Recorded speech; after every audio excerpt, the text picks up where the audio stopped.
ఆడది తన ఇంటి బాధ్యతలు సక్రమంగా నిర్వహించుకుంటూ వినయ విధేయతలతో తల్లిలా ఆదరించగలిగితే మగాడు తనకు తెలియకుండానే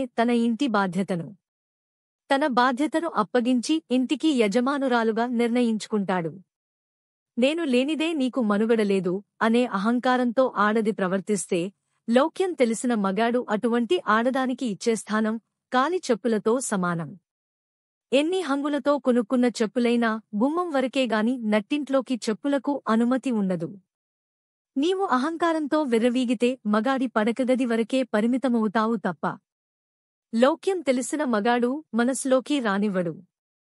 అవసరానికి ఉపయోగపడే చెప్పులు పోతే మరో జత చెప్పులు కొనుక్కోవడం మగాడికి పెద్ద కష్టమేమీ కాదు.